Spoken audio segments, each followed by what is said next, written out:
O Show. This is the Big O Show.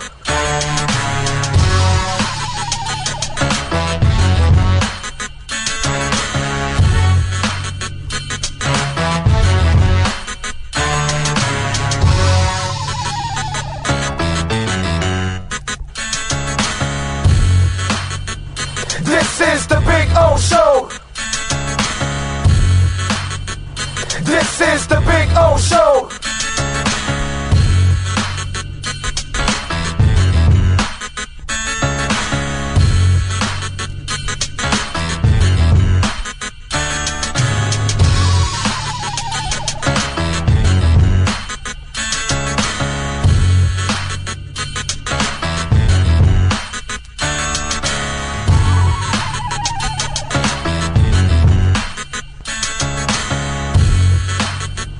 This is the Big O Show.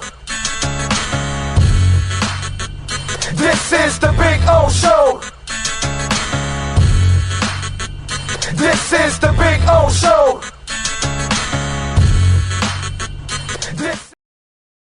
There's just one place to get our lowest payment on a new Acura Integra. $229 a month. It's the season of performance event at Acura of Pembroke Pines, #1 in the USA. When presenting an award to an employee, athlete, executive, or fantasy GM, make sure you call Orvieto's Awards and More. For 35 years, these custom award specialists have been providing plaques, trophies, custom framing, while providing state-of-the-art laser and computerized engraving, UV printing, and glass crystal etching. They do all their engraving and printing in-house for quality control. Call Charles at 305-949-8098 or visit them at orvietosawards.com. Orvieto's Awards and More, where recognition is rewarding.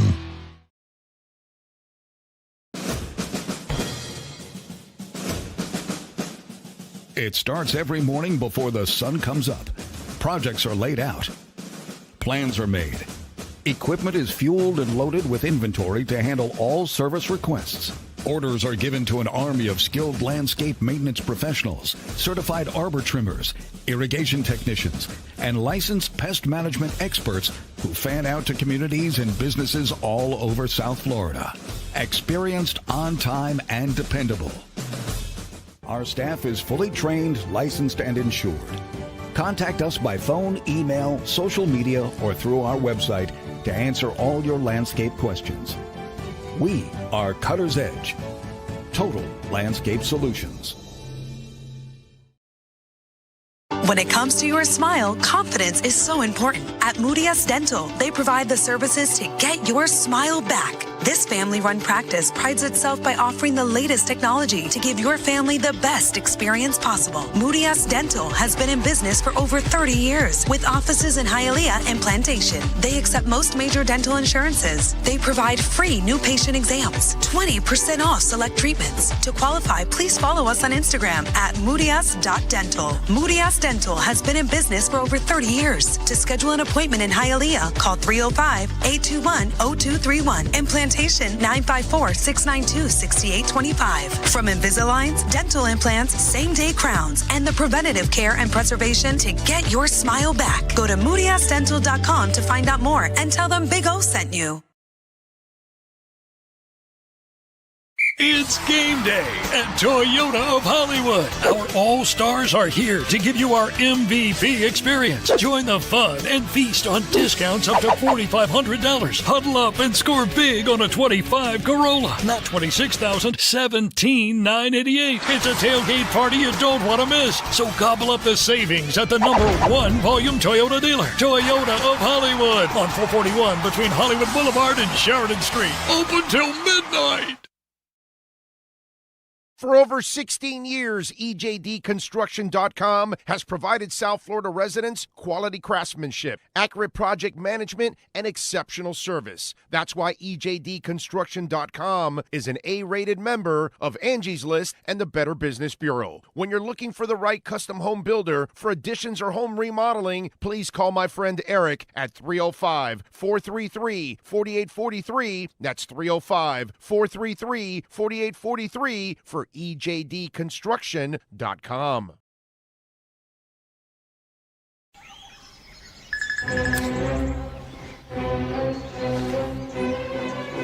Oh, Sam, not again.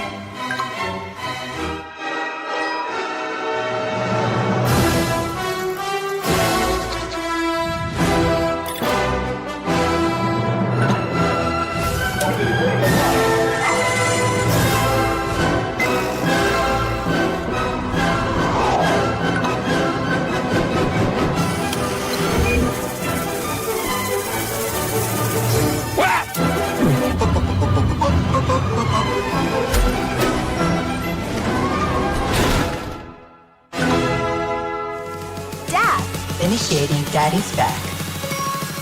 Go! Set the rhythm of your smart home with Sloman Shield Blink, the new integrated smart home platform that automates your life just the way you want it. Sloman Shield Blink. Be the maestro of your own home. After 40 years, the Big Cheese Miami is still producing great Italian food. They started in 1984. Since then, they've been winning awards while being voted the best inexpensive Italian restaurant in Miami. Visit them for great food, amazing service. Witness the decades of Cane's memories. The walls are like a Miami Hurricanes Hall of Fame. The Big Cheese delivers anything on its menu or party platter menu to your home, office, or even a park for a picnic. Located at 8080 Southwest 67th Avenue, Miami. Call 305-662-6855. TheBigCheeseMiami.com, where they serve large portions at family prices. There's just one place to get our lowest payment on a new Acura ADX. $239 a month. It's the season of performance event at Acura of Pembroke Pines, #1 in the USA.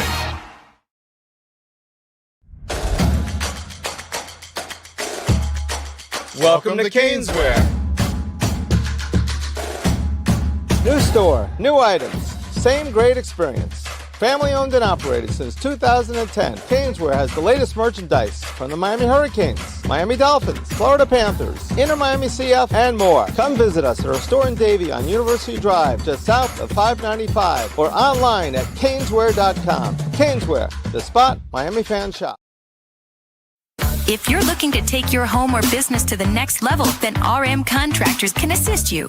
RM specializes in new residential turnkey, new commercial turnkey, home and office remodeling. Call them for free estimates. Serving all of South Florida, licensed and insured. Call Ray, 305-345-3649. You work hard to create the perfect atmosphere. You dream it, we'll build it. RM Contractors, 305-345-3649. Or Instagram at RMC Fisher Island. Hi, this is Jeff Welt from Welton Rayom. Dan and I have been in business together for over 22 years. We're not your typical lawyers. When Dan's not working in the office, he's flying his stunt plane. When I'm not in the office, I'm either getting tattooed, bowling, riding a motorcycle, or going to concerts. We might not be your typical attorneys, but we are aggressive attorneys, and we'll do whatever it takes to get you what you deserve. Consultations are always free. Call us anytime, 24/7. Welton Rayom can help. Price, service, selection. Get all this and more at South Florida's #1 loved Subaru store, Subaru of Pembroke Pines. Save today with our 3 ways to save. 0% financing, 0 down payment, or make no payments for 90 days from Subaru of Pembroke Pines. The viewpoint, statements, or beliefs expressed on the following program by the host, guests, or callers are not necessarily the opinions of FantasyXS.com, Media Group Inc., ownership, management, sponsors, or website.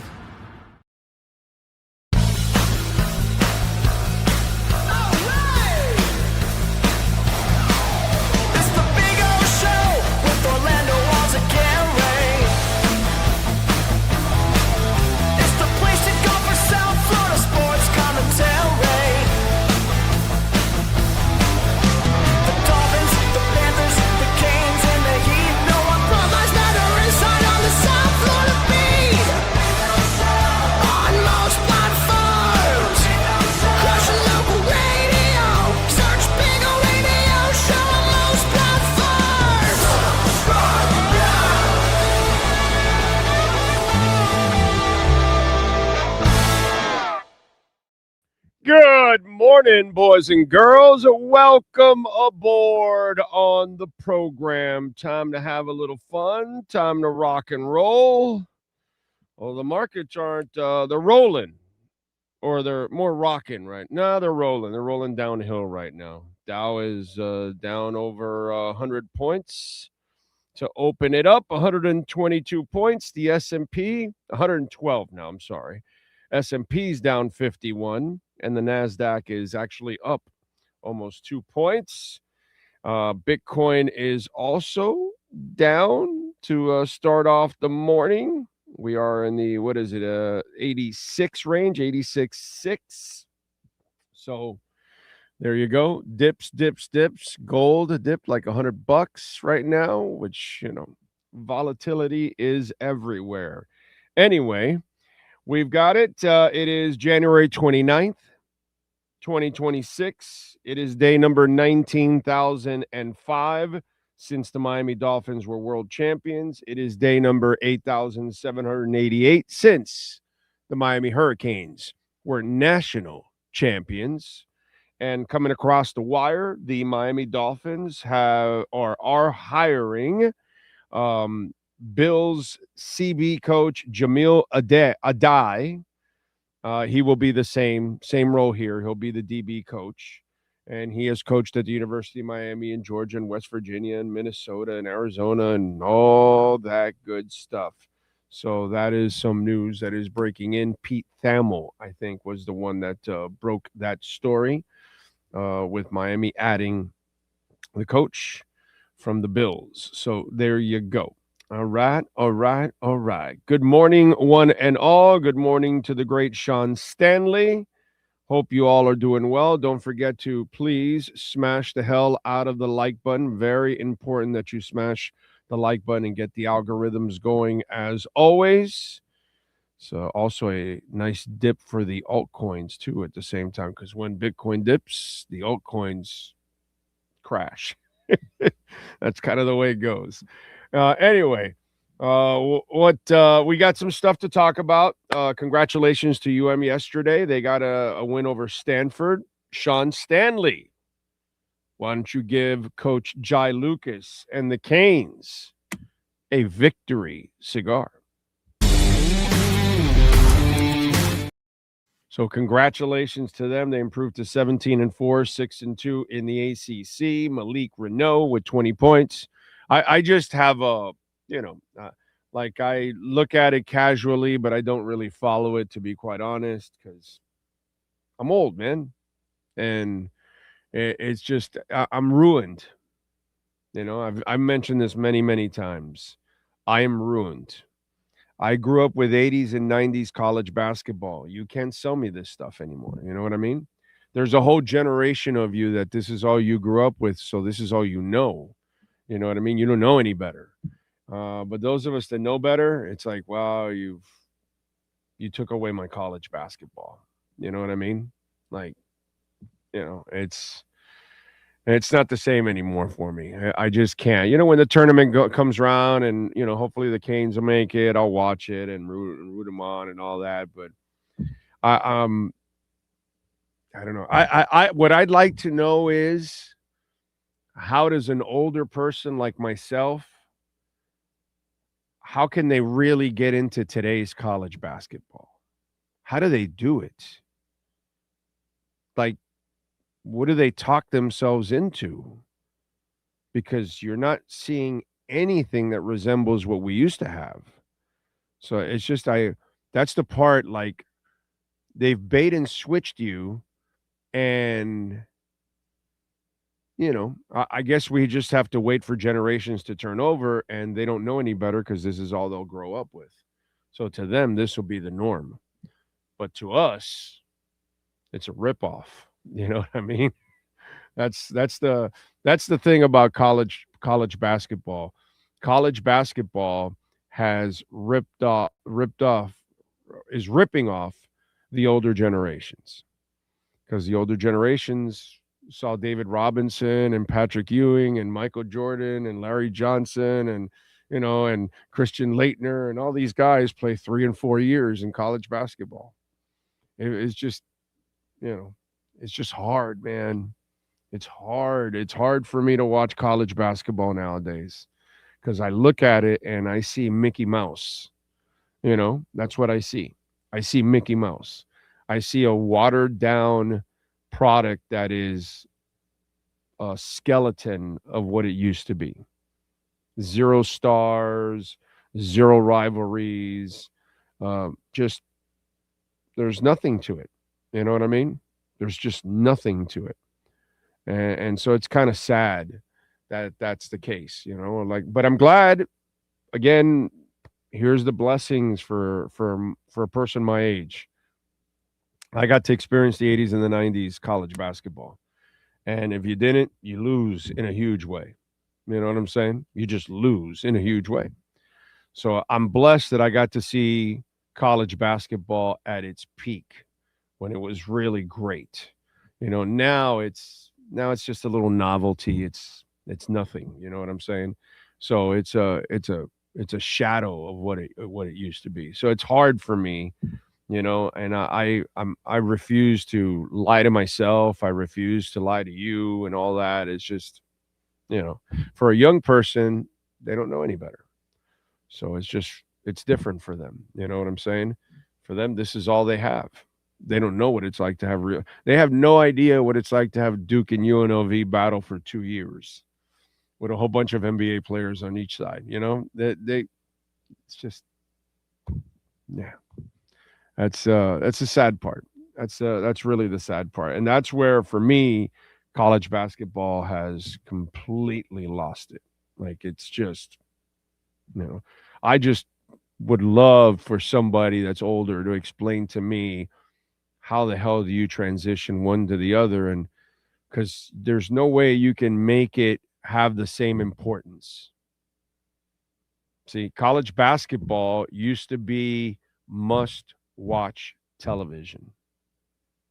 And that it's not that anymore. It's just not that anymore. And that's where it's changed. The Duke UNC game was like a preview of the draft, because we've been watching the stars come up and the future stars that are coming off the bench. Like a J.R. Reed is coming off as a freshman, and he was probably overhyped and he wasn't as good or whatever. But it's just kind of those kind of things that a J.R. Reed's coming off the bench while, what was it? Was Leitner starting at that time, or Aldanabi, or whatever the hell it was? I don't know. There was like an established person, and then, it's crazy. It just, things like that don't happen anymore. And it's a shame. It's a shame. It really is. It's something that we lost in sports, and unfortunately we'll never gain it again. But I'm glad we had it for a window. I always say this. I don't know who you are out there. Okay? I have no idea who you are out there. But I've always said this. The guy that was born in 1950, or the woman that was born in 1950, has lived the ultimate life.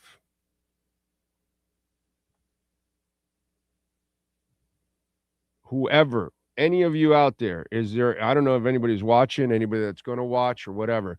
If you were born in 1950, I think well, at least, if you had the chance and all that, you're the luckiest bastards alive in the history of the world, and especially the United States. Follow me on this. You're born in 1950.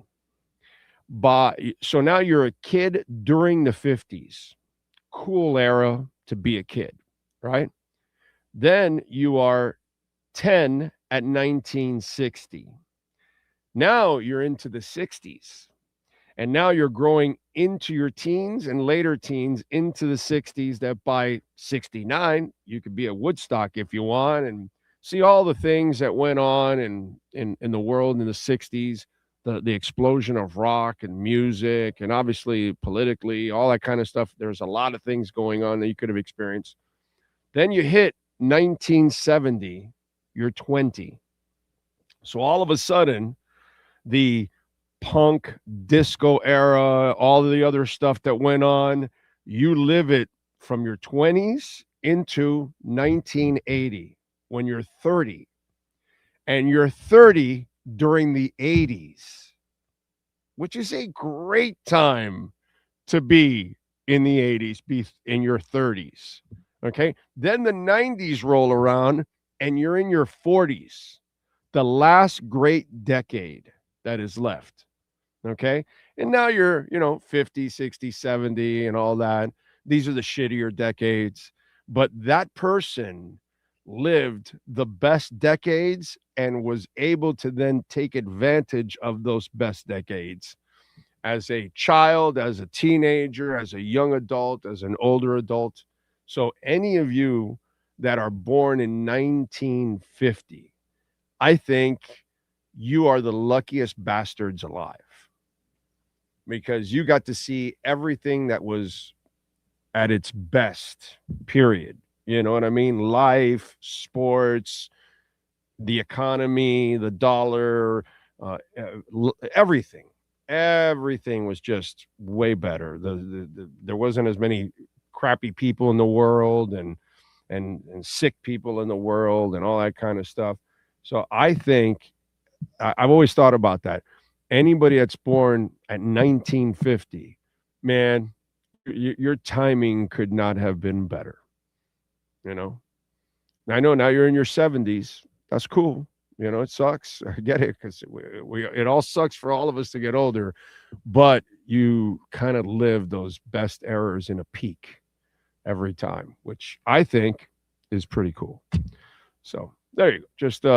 Just a little something that that goes in my mind every once in a while, and I think about those kind of things since you live life, and I think about like college basketball. I think about what I lived in watching college basketball compared to what I'm watching now, and it's like, oh my God, the shell game they have played on us is, Stephen Harris, I see, is number one in the house. Jeff in Long Island, please smash that like button, man. Let's go. Smash, smash, smash. Only a fraction of you guys have hit that like button. Get that algorithm going, please. Jaybird is in the house, loving the Canes' victory in basketball. Dolphin Dave, Big Johnson, Brian Landis, Oscar Rojas, Juan Rosa, Steven Gonzalez. No Giannis, please. We'll get into that now. Gus 1388. Saw the interview with Coach Haff and Peter Schrager. It was really good. I'm glad. I'm talked out. I need you to show it to me. Is where I'm at. Skylar Tipton, the frozen tundra of Chicago. Yeah. You are, that is some frozen place right there. We're cold. You have got to be, damn. Ty in the Bronx. True Fin fan, long gone are the days of NC, Duke, UNLV, Georgetown, Michigan, and the great college basketball days. Much like the NBA basketball sucks and has become unwatchable. Yeah, the three and no D. Yeah, it is. The NBA basketball also is definitely weak sauce compared to what it used to be. Definitely. I would agree with that. Kosa is in. I think college football will also turn into college basketball. NIL is killing the golden goose. Well, it is what it is, dude. If that's what they want to do, I can always find other things to do. I'm not the guy that is gonna. I love sports. Don't get me wrong, but I love life and I love music and I love my wife and I love my daughter and I love my dogs, and so there's a whole bunch of things. I would love to travel more. There's lots of other things that I can do. And I already have incorporated that because I barely watch college basketball, where I used to watch a ton of college basketball. Now I don't watch college basketball. You know what I'm saying? It's just kind of the way it is. can't do anything about it. You know what I mean? You can't sell me this when I watched that. You know, it's just kind of the way it goes. True FinFest says, I'm a little younger, so the 80s wasn't my era. The 90s, I can say, was awesome. Yeah, they were. And the 80s was just as amazing, maybe slightly better. But it was 80s and 90s were impeccable for both the NBA and for college basketball. Yeah. What else? Pat in Asheville is in the house. Vietnam says, hold my beer. Stony Stanley. Good morning, Owen Sean. Think Blue Dodgers is checking in from LA and smashing it. Says, let's hope we don't get the 20,000 days without Dolphins champ. Oh, God, you'll easily get that. Oh, yeah, you're not winning a championship in the next 2 years, right? That's 700 days there. And then the next season after that, you know. So there's a very good chance you're crossing 20,000. Okay. In fact, if you had to put odds on it, it'd be plus, I don't know what. You know what I'm saying? No, I'm sorry, minus, I don't know what, because you're definitely passing 20,000.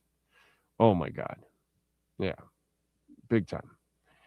Fitzgrass is checking in from Naples. Beautiful place.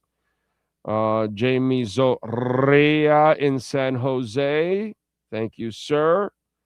Jaybird says, I was born in 58. Dad took me to my first Yankees game when I was a month old because the Dodgers left Brooklyn for L.A.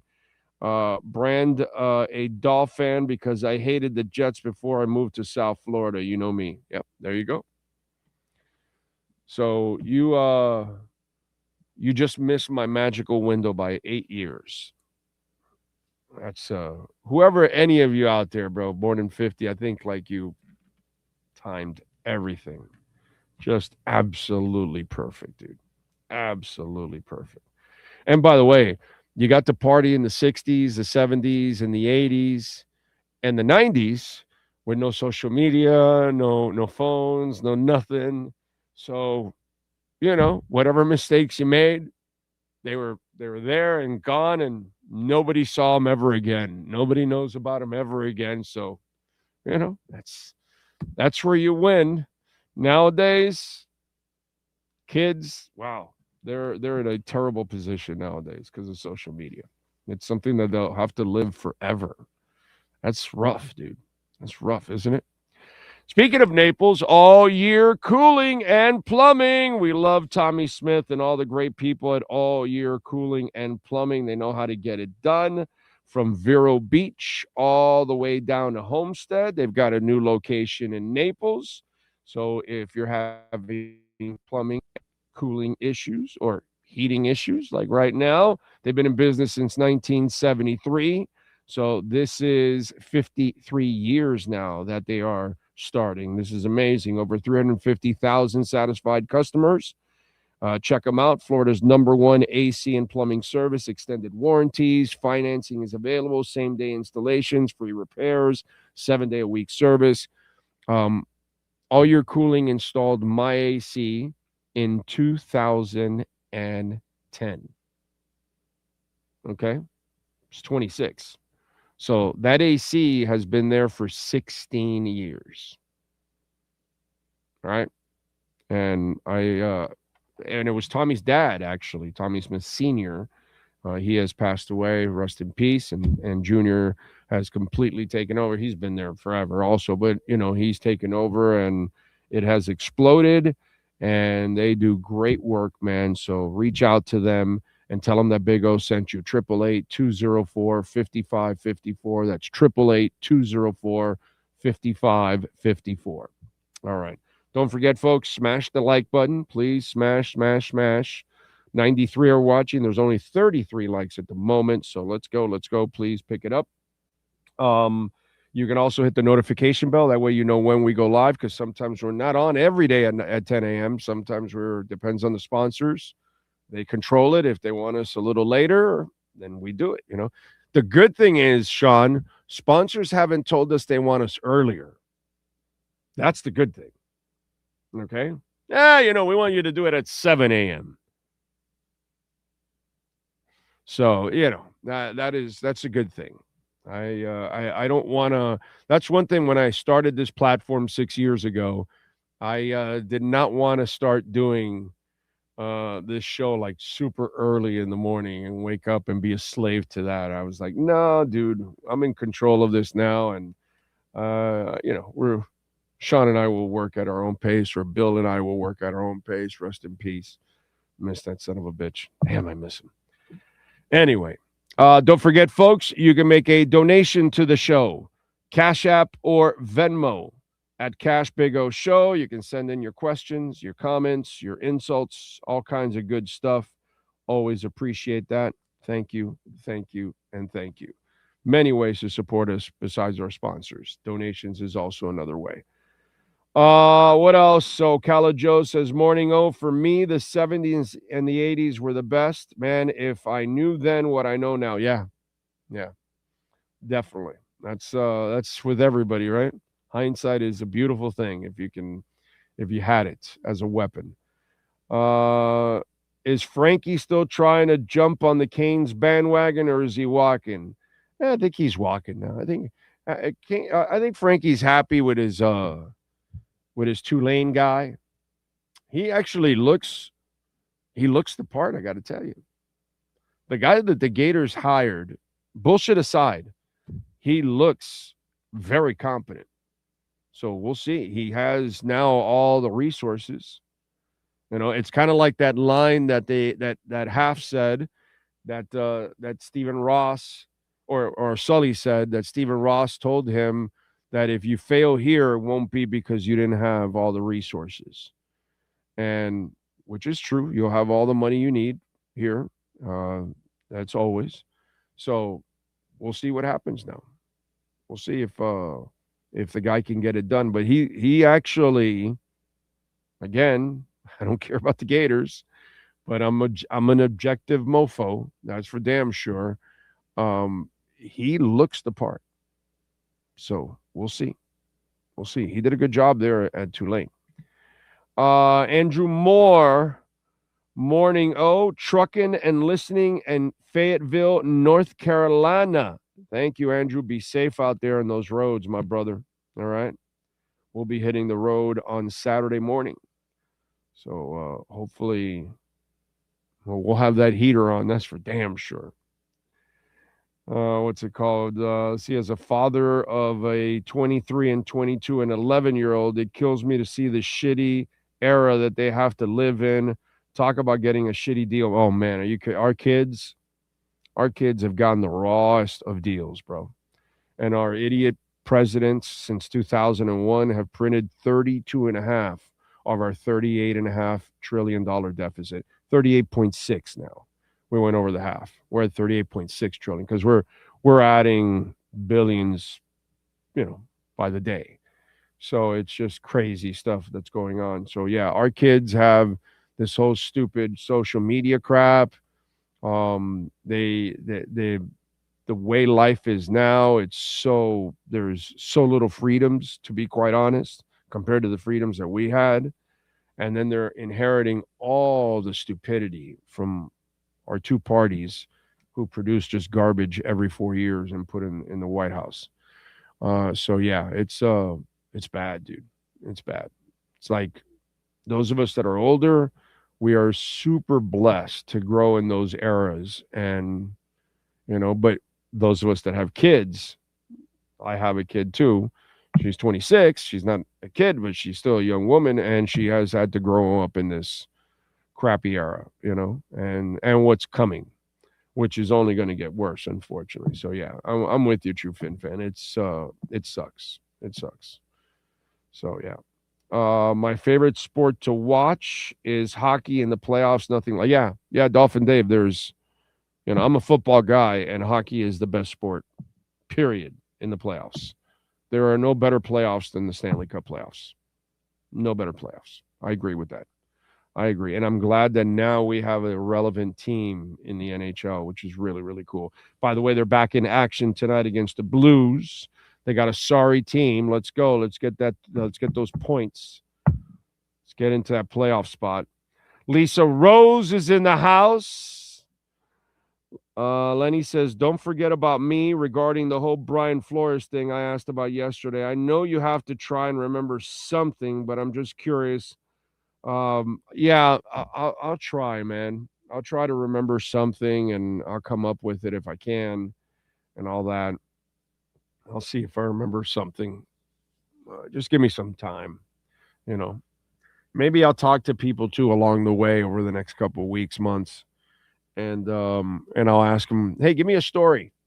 And they can give me a story, you know. I have one for you guys. I just still can't share it yet. Because it's really funny, twisted, screwed up stuff that you're like, okay, you know. When I tell you, eventually when I tell you this, you'll go, well, considering everything else that's gone on, I'm not surprised. But, yeah, you'll be shocked. Oh, the Fort Lauderdale United, by the way, is back in action on Saturday, Lexington SC at 7:30 at Beyond Bankcard Field. By the way, you can get tickets at ftlutd.com. And we'll see you there. I won't be there this weekend because I'll be in Jacksonville. But next weekend, I'll be there. And it'll be warmer, so it'll be good, actually. But Sean and I will be broadcasting on the 7th. They are, let me see, because I am off the top of my head, I don't remember, but they are taking on the 7th. Wait a minute, here we go. Just in case, because some of you have actually gone out to games and tracked me down and all that, and so, because I usually walk around the stadium during the game, sit at different angles.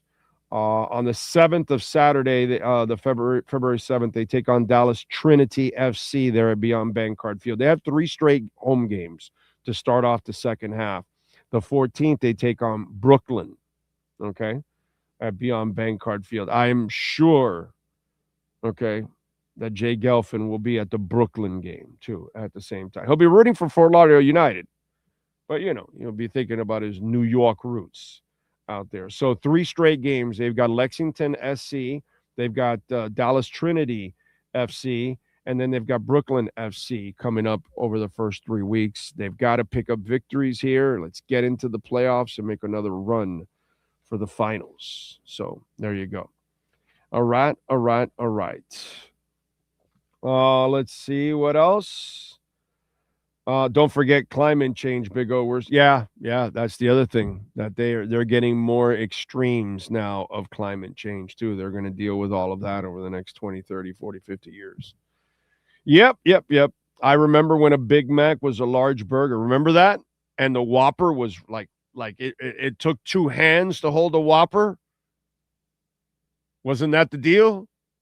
Now it's just, you know, Whopper ain't shit nowadays. Yeah. All those things. We're sounding old. I know. But it's so true, which is the screwed up part.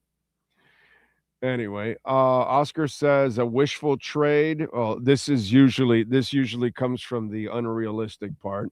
For the most part, a short-term one, but dream would be Riley's last hurrah and go for Hero for Morant and Giannis for Bam. Whatever picks and players, you won't win anything with that, dude. That would be ridiculous. That would not get you anywhere. You'd give up everything and you'd have nothing but Giannis and Morant, and there's nothing left. So you will not do anything with that. Plus, they're both injury-prone players. You know, I don't think so, dude. I don't want anything to do with Giannis. Okay, at all. And, you know, look, we'll get into the Giannis stuff. Yesterday, Giannis's mom posted a pic. Go ahead, Sean. Put up the pic.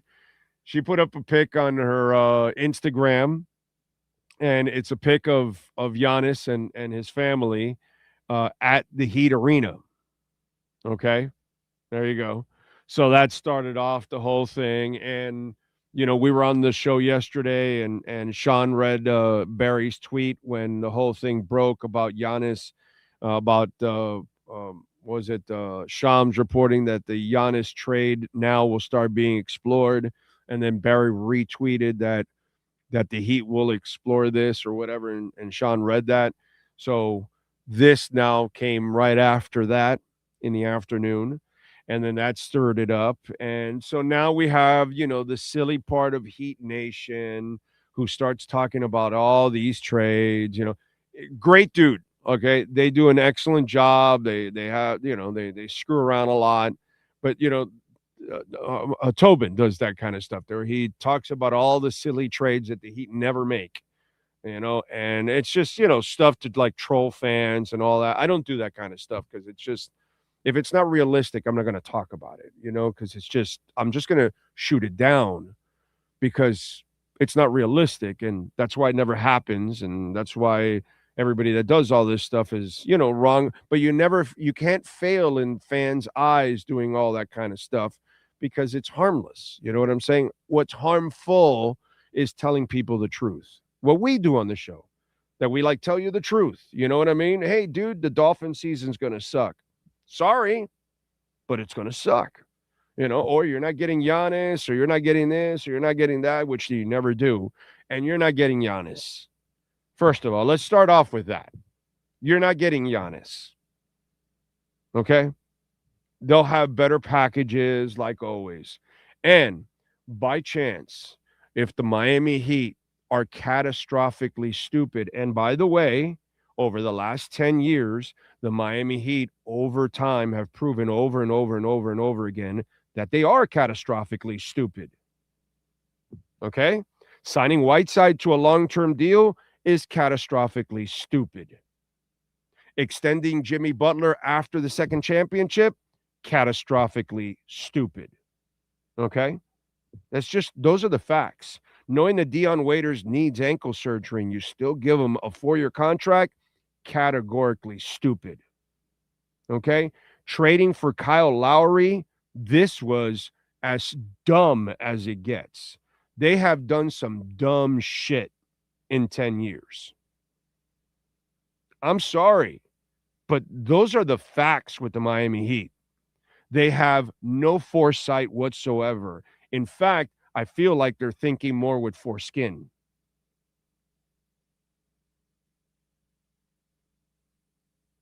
So this is what's going on. And silly shit like Oscar Rojas brings up, that's stupid shit. John Morant is a scumbag. He can't grow up. He's a punk. You don't trade for him. And Giannis Antetokounmpo is getting old now. It's done. You don't trade for him now. You will now get the worst of Giannis Antetokounmpo moving forward. But this Heat Nation, like Oscar Rojas, is so desperate that they come up with this stupid shit. And this Heat Nation is so desperate that they just lean on this silly shit every year. Whatever star becomes available, Mitchell, whatever. Oh, we'll go get Spider. No, you're not getting Spider, dude. Why? Because the Heat are dumb. They don't know how to collect picks. They don't understand how to play the game nowadays in the NBA. They think that Danny Granger and Bob are good enough to lure back, LeBron. They get suckered into drafting a guard that LeBron wants, even though the guard was not a guy that you should have drafted. This is the stupid shit that's gone on for 10 years with the Miami Heat. Tyler Hero, the guy is a bum. He never lives up to anything, dude. He breaks down. The 1 year you get out of him, they don't trade him. They actually hang on to him.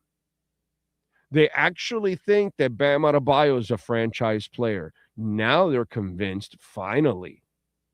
As I've told you guys now, the sad part is that I know more basketball than they do now the last 10 years. That is pathetic. That some idiot on a YouTube channel constantly predicts way ahead of all of this what they should and shouldn't do. And Jesus Christ, I think I've nailed it like 99% of the time. It's embarrassing, dude. And so I guess I'm going out on a limb one more time. The Heat make a trade for Giannis somehow or another, it'll be stupid. You do not trade for Giannis Antetokounmpo now. Now's the time you unload Giannis Antetokounmpo. Oh, by the way, now's the time you unload Bam Adebayo. Because that won't age well either. But again, do the Miami Heat know when to get off the gravy train? No. And that's what should be talked about in this deadline. Not acquiring Giannis Antetokounmpo, unloading Bam Adebayo, unloading Powell, unloading Wiggins.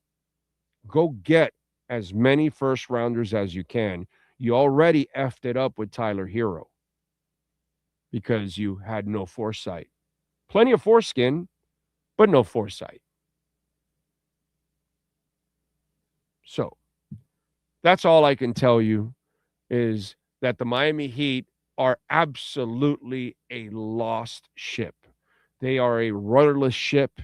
They are stuck in the Drake, and they are getting lambasted by the sea. And they have no way of any control of what's going on. Why? Because Mickey Arison and Nick Arison and then Pat Riley to a lesser extent are not willing to do what it takes. Because they want to sell you just enough so that to keep you busy and keep buying tickets and, fool you that they've got a chance when they've got no chance in living hell to do anything whatsoever.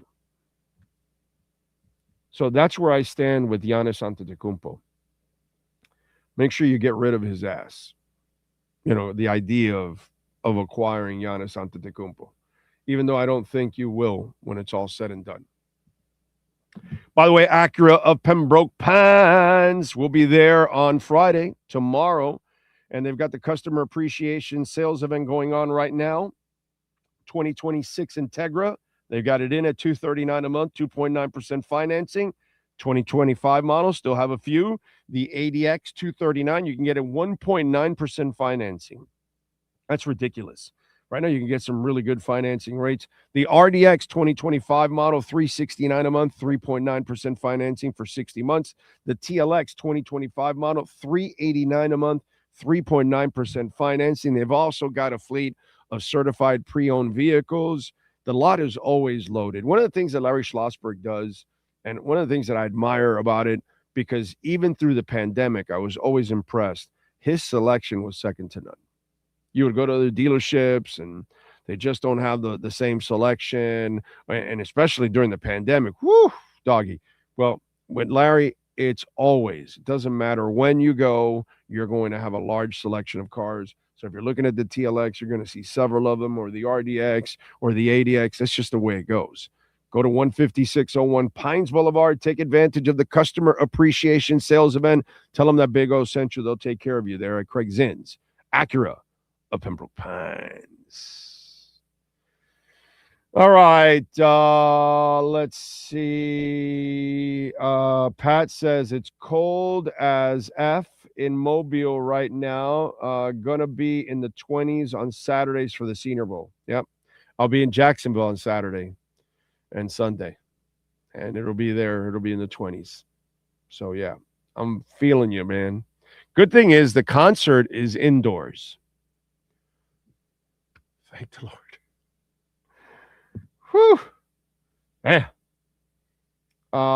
Lenny Pena says, thanks, Big O. I appreciate you, man. Been a loyal listener of yours since the 90s. Thank you, sir. Appreciate you very much. Steve Miller says the Whopper used to be 99 cents back in the day. Yeah. I remember that. I remember the 99 cent Whopper. I remember $5 foot long. You don't get that at Subways anymore. $5, you'll be lucky to get a 6-inch. Oh, man. Print that money, baby. Print. That's where all the inflation comes from. You know, oh, it's Amazon. It's just, no, dude, it's each president you vote in, you know? So just silly shit, man. Silly shit. Think about that. All our presidents from 2001 till now combined have printed 32.5 of the $38 trillion deficit. 38.6. They've printed 32.5. All the other presidents before printed the 6 trillion before that. It's crazy. That tells you all you need to know. That's why the footlong isn't $5 anymore. You water down the money, it's worth less. Let's see. Alexis says that's the problem with the Heat fan base. Delusional as hell. It's the Heat fan base is the most delusional fan base that there is out there. Yeah. They don't really see what's been going on. They don't pay attention to it, and then they just fall into this trap of they think this next star is going to bail them out from everything, and it's ridiculous. Your team is not that good. You know, and the problem is the people that run the Heat now, they don't know how to eye stars anymore. It's bad, dude. They don't know how to bring stars anymore. They had to. It's not like a bunch of people wanted Jimmy Butler. You know, they had to kind of settle for Jimmy Butler because they're the only ones that would be willing to take it. And then they thought he belonged there, and then eventually they found out that he doesn't, you know? So I just hope they stop doing stupid things because they just do stupid things, you know? Yes, it was Shabazz Napier. Daniel Guzman used to enjoy the NBA. The Heat have about made it totally irrelevant over the last few years. They need to get it together, you know? Fitz, it's not just Pat. The Arisons have also lost their fastball. Blame the Arisons. They're not letting Pat tear it down either. Okay? Because what are you doing now? You're just going nowhere. You know? Let's see. Those dominant UCLA teams were incredible. Yep. Buying on the dip for Bitcoin and Caspa. There you go. I gave up fast food 3 years ago and lost 25 pounds. Good for you, dude. $25 foot long at Subway. Yeah, that'll be soon. Soon. You'll have it. All right, let's get to our 3A Graphics sports calendar. The one and only Alan Blanco, 786-618-1443 for custom printing and embroidery. The Miami Dolphins have some news. They are adding a new defensive backs coach.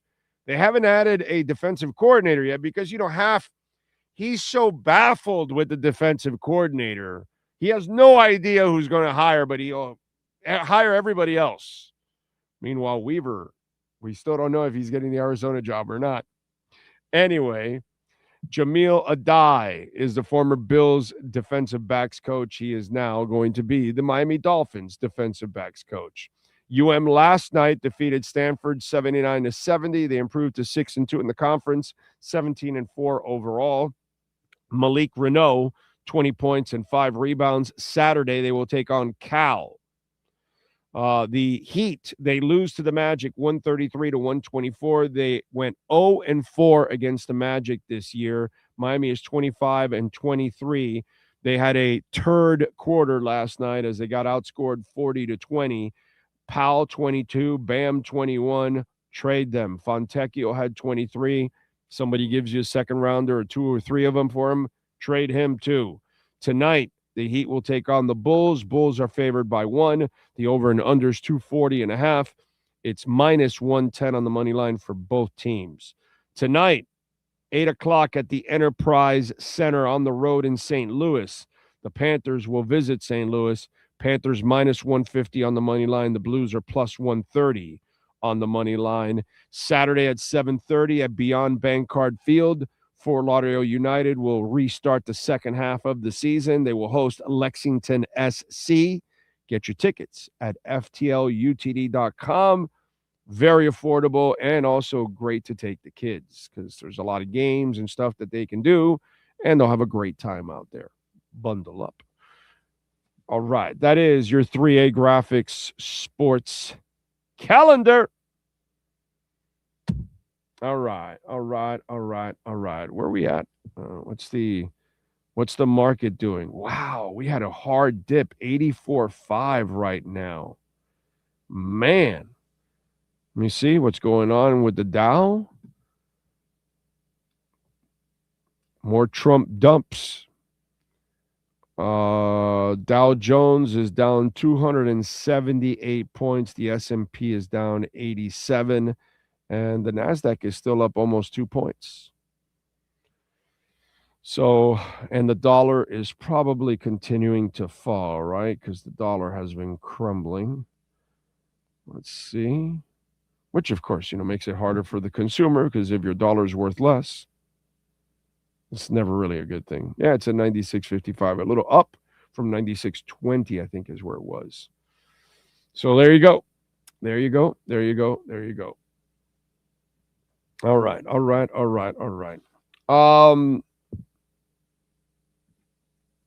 Belichick. I got to tell you something with this whole Belichick thing. We talked about it yesterday. I already told you he should be in, like I said, twice. That's how good he is. I would put him in as a defensive coordinator, and then I would put him in as a head coach. Seriously, I'm not joking. They don't do that kind of stuff, but that's what I would do, like in the Rock Hall of Fame. That sometimes you can go in, you can be Paul McCartney, and you can go in as the Beatles. Like I think the next person should be Beyonce. Because Destiny's Child should be in the Hall of Fame, and she should be in the Hall of Fame, right? Now, I'm a Destiny's Child's fan. I don't even like Beyonce's music, but there's no doubt that enough people do that proves that she's a Hall of Famer. But things like that, you got to go in twice, right? Stevie Nicks, Fleetwood Mac, by herself, all that. I would do the same with Belichick. So I'm clear that I would have voted for his ass. I don't like him. I think he's a piece of crap, all that stuff, okay? Now, for all the national people and all the other people out there and all that, look, dude, I'm not going to lose sleep that he didn't get in this year. Whatever, he'll get in next year. I don't really give a shit, to be quite honest. Okay? But I just want to tell everybody, for your argument, make the argument about how many games he's won. And if you don't like him, make the argument about his winning percentage with Brady and his dog shit winning percentage without Brady. Do whatever you want to talk about, okay? What a great defensive mind, how early in Brady's career that he was kind of just like the first two Super Bowls, especially the first one, he wasn't shit. He was just kind of a game manager at best, like Ben Roethlisberger was in the first Super Bowl. Same thing. Ben Roethlisberger was a monster in the second Super Bowl, but that's kind of the way it goes. This is the same thing. He was a passenger early on because Belichick's defenses were amazing, were loaded and all that. You want to talk about all that stuff, you can go ahead and knock yourselves out, go back and forth, whether you like it or you don't. I don't care. I would have put his stupid ass in first ballot. There's no doubt about that. Okay? Told you karma, all that stuff. I explained it yesterday. But here's what I don't want to hear from you assholes. Okay? I'm tired of it. Well, Belichick is a great historian of the game. Dude, that's not a requirement to be in the Hall of Fame. And it's not a reason why he was left off to go in. So let's get that shit straight. Who gives a shit? There's plenty of people that are great historians that are probably as good as Belichick or better than Belichick and all that stuff. That doesn't make them Hall of Famers. By the way, I'm kind of a football historian myself. I love football. I actually love the history of football, know a lot about the history of football. We talk about it here on the show. Doesn't make me eligible for anything. I'm still an idiot doing a YouTube show. That's it. Okay? Doesn't make me special at all that I know a lot of the football history. Nothing at all. It's meaningless. So please. Oh, he's such a football historian. So it's going to hurt him that he's not in and all that. And, you know, he really appreciates it. Nobody would be appreciating being in the Hall of Fame more than Bill because he's a football historian. Who gives a shit, dude? It's not part of the argument. So try to stop creating some kind of sentimental value out of the whole deal. Oh, because he's such a historian. Oh, he's also such an asshole. And guess what? He's getting paid back in spades for being an asshole. And that's what's going on. It's called karma. He was such an asshole to people for so long, they did an asshole move on him. So just for like Jimmy Johnson, oh, I'd like to know who those assholes were. Well, the assholes didn't vote for an asshole.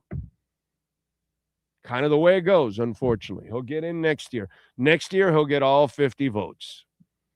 You know, or maybe there'll be one guy because that one guy doesn't want to let go of Spygate or whatever, dude. You know, it's ridiculous. I get it, dude. He's a scumbag. He's a bad dude. He cheated. I get it, but he's still a great coach. He's a great coach in two ways. He was one of the greatest defensive coordinators in the history of the game.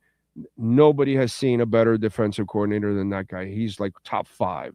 When you start talking about the greatest defensive coordinators, he's going to be one of them. Guaranteed. I don't know where, 1, 2, 3, 4, 5, whatever, he's going to be in that conversation. Just like we would put Sid Gilman in the top 5 for offenses, because every offensive coordinator is going to put Sid Gilman because he was way ahead of everybody else, and they're still doing everything else that he was doing. So he's going to be in the top 5 no matter what, because everybody knows he's the Godfather. You know, that's the kind of shit that goes on. The Beatles, every rock band knows that the Beatles are the shit because they were creating something before it was created. And then everybody else was being able to create off of what they created, which shows you that's the genius, the foresight. Oh, what the Heat don't have anymore, foresight. Plenty of foreskin, but not foresight. Although for Belichick and Hudson, yeah, that's just, I'm not going to get into that conversation of four. Anyway, so also on the Belichick side, the other annoying one is Bill Polian. And Bill Polian says, oh, I wasn't sure. And then yesterday he follows up with some cheesy article and, oh, you know, no, they could confirm I did. There is really no confirmation. Show me your ballot, bro. Show me your ballot. Show me your ballot that has your name on it and all that and that you voted. That's the only thing. Because the fact that your old ass, bitter ass, and he's a very bitter man, Bill Polian, a very bitter man. Okay. He's also an ogre and tough to get along with in general. He's not Mr. Sunshine either in the NFL, let me tell you. And so Bill Polian, by saying, oh, I wasn't sure, I think so, you know, enough people didn't vote. So you're going to have to show me, okay, Bill, your ballot, because sorry, dude, I don't trust you whatsoever. I don't trust you, Bill, as far as I can throw you. Okay. By the way, Subaru of Pembroke Pines, a proud sponsor of our program, and they've got some great deals going on in some remaining 2025 models. You can enjoy 90 days with no payments. You can check out the 2025 Premium Forester Hybrid, available right now at 0% financing and $199 a month lease also. That's crazy. Remember, mention our name. When you get there, tell them, hey, Big O sent me. You'll get $500 off the purchase or lease of a vehicle. You can also call them. Save it on the cell phone. 754-799-4129. Use that QR code. You'll get the $500 off. 754-799-4129 at Subaru of Pembroke Pines at 16100 Pines Boulevard. By the way, don't forget Caneswear. Great place to get all your Canes gear. Dolphins, Marlins, Panthers, Inter Miami, Panthers and Inter Miami championship gear. You can find some stuff there. You can get 10% off by using our code BIG010. And if you order over $99, you will get free shipping there at Caneswear. Online or in person, you can use our code, by the way. All right? Caneswear.com. All right. So we talked a little Belichick. We talked a little Miami Heat.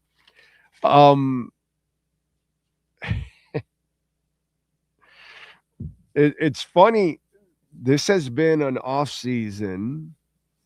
Sean, have you noticed around the league, and maybe you've read some stories or seen some stuff? We had 10 openings. Have you noticed how many unhappy fan bases there are with their hires? Have you noticed that? It's crazy. Like Dolphin fans, like most of my friends don't give a shit about half. They're like, yeah, whatever, bro. Yeah, he said the same thing, blah, blah, blah. They're it's like a lot of us. We're kind of at the point like, yo, bro, start doing something and whatever, and we'll get excited or whatever. It's kind of where I'm at too. It's like, do something, you know what I'm saying? So Dolphins, a lot of them aren't really inspired by the half hiring. They're not. The Browns fans, oh my God, the reaction. I don't know if you saw it to Monken. I mean, it was bad. They're really not inspired by Monken whatsoever. Steeler fans, even though McCarthy's like a Pittsburgh guy, and I think that's a solid hire, whoever gets McCarthy. Is he a great coach? Does it like get me super excited? No, but it's at least a responsible person that you put in place. It's not really getting Pittsburgh fans excited like it would maybe a young coach, because Steelers will give you time to grow and make mistakes and those kind of things. So you can actually kind of go old school, but then they went old school because they got a guy in his 60s and they're going to need to change a coach in the near future. You know what I mean? And then the Bills, dude, have you noticed how, as much as I may like Joe Brady, and if he could build a staff, maybe he might be good, Bills fans aren't happy with Joe Brady, dude, at all. They're not impressed with Joe Brady as the head coach. And I would have liked Joe Brady here in Miami. I would have been excited. Obviously nervous because all these young coaches, look at half. Can you build a staff? And we'll get to that. Because that's all part of the game. Ravens got Jesse Minter, so they got kind of a young and up-and-coming defensive mind and all that with the Ravens and everything else. Giants got Harbaugh, right? Atlanta got Stefanski. So if they fix their quarterback issue, they got a quarterback guy. Those places look like they've got some buzz for their guy enough. You know what I'm saying? Then Tennessee with Salah and Dable, I think that's kind of an interesting combination. And if you're Tennessee, you're in the middle of kind of rebuilding. And with Cam adding Dable, adding Salah to run your defense and Dable to run your offense, I don't know about you, Sean, but I kind of like that combination of Dable running my offense and Salah running my defense. I know Salah can run a freaking defense, bro. You saw what he did with San Francisco this year. With what did Half do without his best player, and what did Salah do without his best player? Checkmate. Your king just went like this. Bah. Okay? That's all you need to know. When you talk about defensive coaches, what did Salah do without his best player? And what did Half do without his best player? So it's funny because half the hires, because we're left with what? The Raiders and and Arizona. Right. So 4 fan bases, Dolphins, Browns, Steelers, and Bills, are unhappy, unsatisfied, not sexy, the hires that they made. The other 4, Ravens, Giants, Atlanta, and Tennessee, those fan bases are kind of feeling all right about what they're doing. Maybe in some cases, like the Giants, they probably feel like they're in cloud nine right now, overall. Whether you like Harbaugh or not or whatever, but the perception is the perception. They're very happy there in New York. But this is kind of a weird year where there were a third of the openings in the league. I mean, there's 32 teams, 10 teams were available. That's pretty much a third of the league was available. And so far, half of the jobs that have been taken, those fan bases are absolutely not inspired by the hire. And we're one of them, because I got to tell you, a lot of the people that I know personally, they're like, yeah, he said the right things or whatever, but whatever, it doesn't get me going. Interesting how a lot of unsatisfied fans, and the season hasn't even started. I don't know where you guys stand overall. Please smash the hell out of the like button while you're at it. But it's just, I just get that feeling that there's a lot of people that are kind of unhappy, All right. Cash App or Venmo at Cash Big O Show. That is Cash Big O Show. Cash App or Venmo. And you can make a Bitcoin, Ethereum, Chainlink, or Solana donation as always. And remember, send in your questions and comments and insults and all kinds of good stuff. Thank you. Thank you. Thank you. Let's see here. All right. Belichick was like under 20-something games, under 500 without Brady. He was in the hot seat before Mo Lewis knocked Bledsoe out of the game, and he had no choice but to put Brady in. Yeah. All 100% correct, my man. Every bit of it is 100% correct. That's what happened. Yeah. You are right, my friend. And that's what you can talk about. I don't want to hear about how much he's a historian of the game. That means nothing to me. Again, should he get in? Of course. They kept him out. Whatever, bro. It is what it is. I admire what Belichick did with the Browns during the 90s and with the Giants as a DC, than what he did with the Patriots. Okay. Frankie says, I think Dolph fans are not excited because we have heard all this stuff before. 100%. Actions speak louder than words. On a positive, at least, Jeff can speak better than McDaniel. Yeah, definitely. I can at least listen to his press conference, where it was rough listening to McDaniel's press conferences. Yeah. Let's see. Big O, what are the Raiders waiting for? Why don't they go out and get Shula or Bill's ex-coach? No, I think they want to go with maybe with Clint Kubiak or somebody young. I don't think they're going to go with anybody old. And supposedly the Chris Shula kid is not interviewing well. Supposedly. I don't know. That's what they're writing out there, that he's not interviewing well. I don't know if that's true or not. But, Chris Shula is not ready for this, dude. I think Chris Shula needs a lot more maturing in this whole thing. I think he'll fail badly. He won't be able to build a staff. He's too young. He's only been in one place. He was a quality control coach in San Diego with the Chargers for a season and a half or something like that. He's never been anywhere else. I would not hire Chris Shula at all. That's all just bullshit name. That's the only reason why people talk about this, because of his name. He's done a nice job as a defensive coordinator, but nothing so far says he is ready for head coach. It's just the whole Shula bullshit.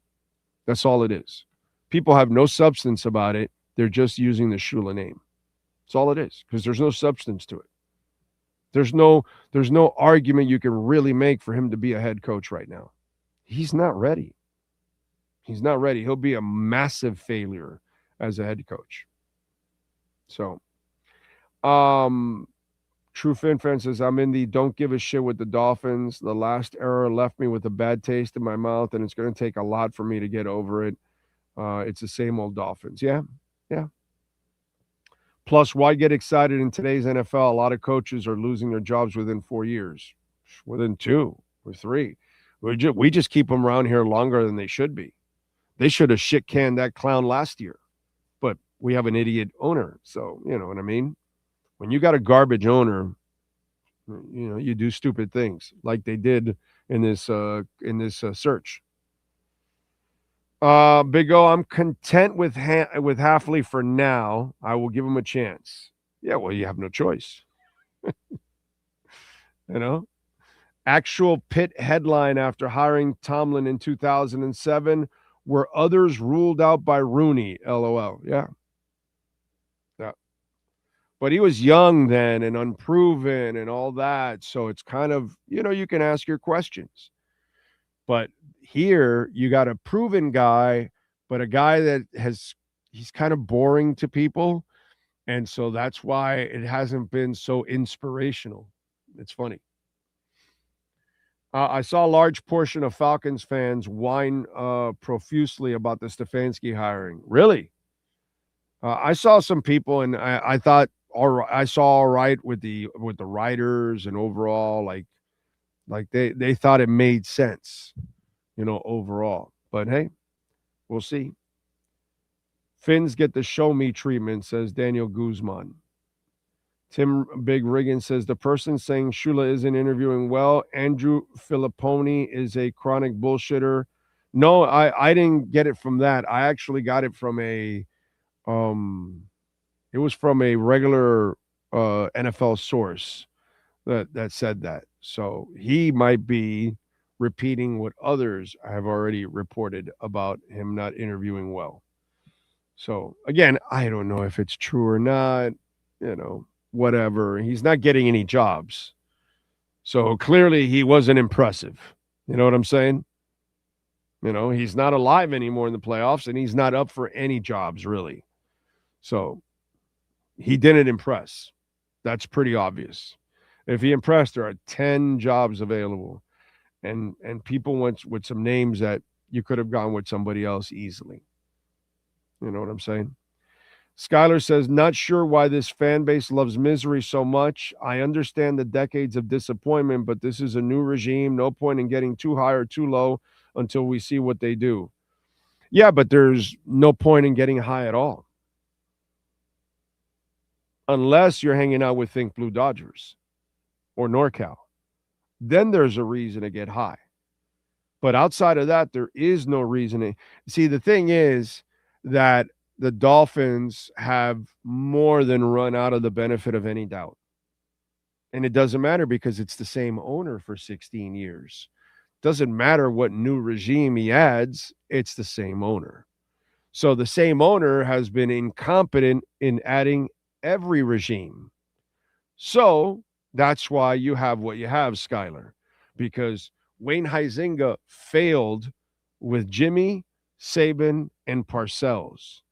And this guy's failing with even lesser people because he can't even hire the elite. The elite will never consider this place. They used to consider it. Now they go away from it. So that's why you get that from the fans. You know, people get tired of getting beaten up, man. They just do. And that's kind of the way it feels as a Dolphins fan. You just get tired of getting beaten up all the damn time. All the damn time. And so that's kind of what's happened with the Miami Dolphins fan. You know? Sucks. But that's the reality that we live in, unfortunately. Big O, you were on a YouTube featured homepage. Glad the channel's growing. I don't know what that means. I have no idea. No idea what that means. And I'm just glad we're here, bro. I'm not worried about any of that stuff. I don't really care about any of that stuff. But thank you. I appreciate it. Thanks for the support. And hit the like button and all that kind of stuff. I do it for myself. I do it for Sean. I do it for you guys out there. I don't really do it for clicks or whatever, all that kind of stuff. What else? Ocala Joe, for me, I'm in the show me, don't tell me mode at this point after 40 years of the same old shit. Yeah, exactly. Exactly. And Tim Big Riggins says the same thing. By the same logic, no point in getting too low either. Well, I'd rather at this point with the Dolphins, I'd rather expect the worst and be happy if the best turns out. But I am expecting the worst. That's how I am with the Dolphins at this point. I expect the worst. I can't. There's no way of me expecting anything better because I'd be lying to myself because they don't know how to do that, unfortunately. I'm at the point, show me you can win, don't care about your name. Exactly. That's it. Gio says the only joy I got this playoffs is to see my brother Vikes suffer the Sam Darnold success. The fans are devastated. That was a bad decision on their part, right? But that J.J. McCarthy pick, I was never a J.J. McCarthy fan, and I never understood that. Now, the Sam Darnold one, it takes guts because you don't know if what he did last year was an aberration and can he do it again, and he ends up doing it again. You know? So that's where it's kind of cool, you know? Good for him, man. Good for him because you guys know I'm a guy that doesn't believe at all in Sam Darnold. And so he's one of the I'm one of the guys that he is proving wrong. Okay. Oh, and by the way, for the record, I was never a Sam Darnold fan coming out of USC. Too many interceptions. So that was always my problem with him. Yeah, he had a lot of talent. I know that, but he throws too many interceptions. And somehow or another, he's kind of fixed that. So now we'll see if he completes it on the biggest stage of his life. Stephen Baker, the touchdown maker, thank you for the love on Venmo. Remember, Cash App or Venmo at Cash Big O Show. What style defense will Hafley deploy with our personnel fit the scheme? Well, it's I think he runs a 4-3 if I'm correct, because that's what Green Bay runs. If I'm correct, let me see. I'm pretty sure of that. I can tell you right now. Tell you right that dar there now. I think it's a 4-3 if I'm correct. That's what he'll probably run here. What he was running in Green Bay. God, I hate ads. I just hate the ads. They freeze everything and don't let you do anything. The ads are terrible like that. Have your ads run seamlessly with everything, not freeze you and all that kind of stuff. Just doesn't make sense. It's the way you implement things. Like right now, there's Slowmans, and I don't need to say it. It's there. It's seamless. That's how you do things. Adjust to the world that we live in nowadays. He runs a 4-3 base with a lot of wide nine. Yeah, I see it here. Yeah, it's a 4-3. I'm looking at the alignment. Yeah, it's a 4-3. Yeah. So, listen, will everybody fit that's on there now? No, probably. But there's going to be so much turnover at this point. No, it'll be fine. It'll be fine. Most of those guys, well, I'll tell you what, it's good that they got the 3 defensive tackles in the draft. That's good. Those guys all translate to this. Chubb can translate either way to either defense. I don't know if they'll keep him. You know what I'm saying? Because I'm sure he's like many that will be cut and moved on from. But it'll be a 4-3. Yeah. We'll see. I remember draft night talking to my friend who's a Jets fan. I told him Darnold is a turnover machine. I was right, but it's nice to see he's turned it around. To me, San Fran was the key. Yep.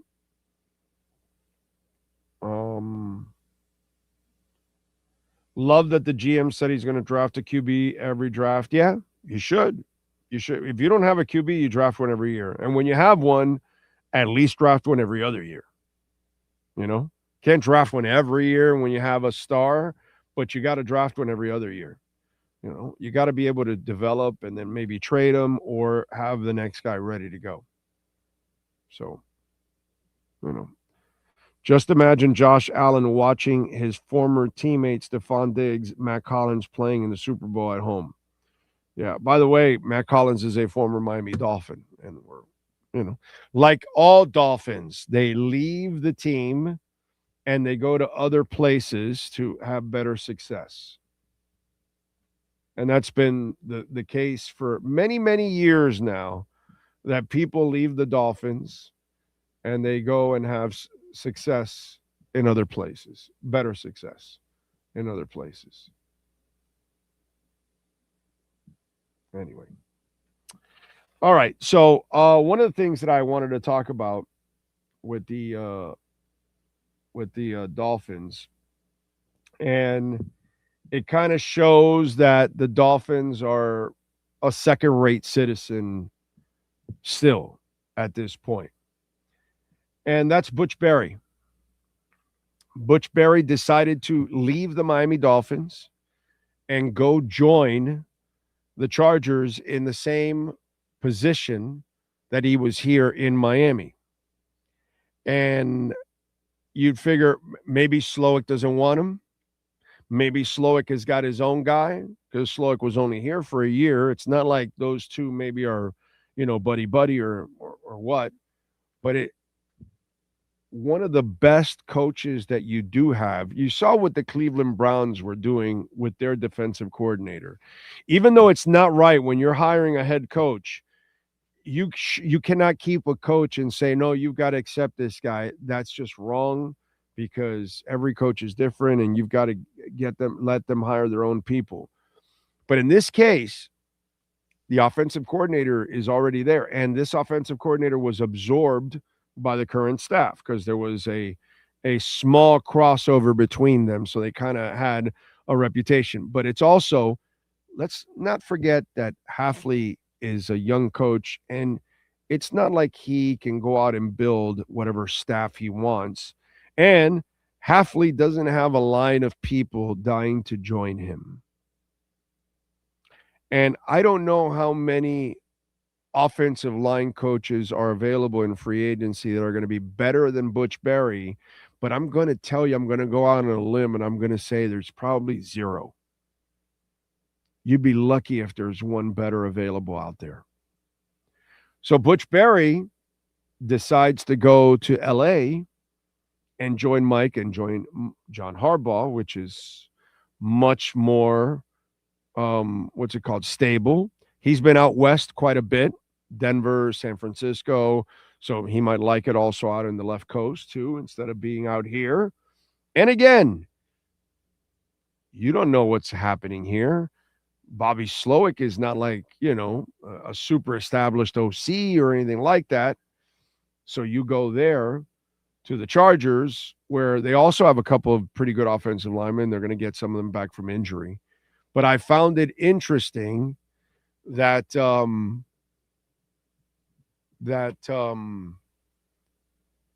Butch Berry goes to the Chargers with Mike McDaniel, and you need an offensive line coach here. And Slowick, whoever he's hiring or has hired or whatever, the fact that you allow that guy to leave the building,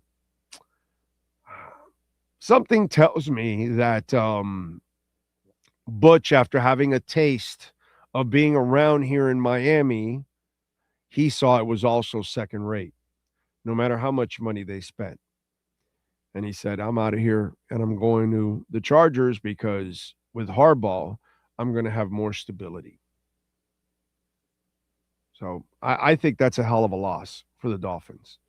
I think it's a monster loss for the Dolphins, because we have watched a lot of bad offensive line coaches here over the recent years, and that's a rough spot. That's a really important coaching position. Everybody needs an offensive and defensive coordinator, but Jesus Christ, dude, your offensive line coach is very important.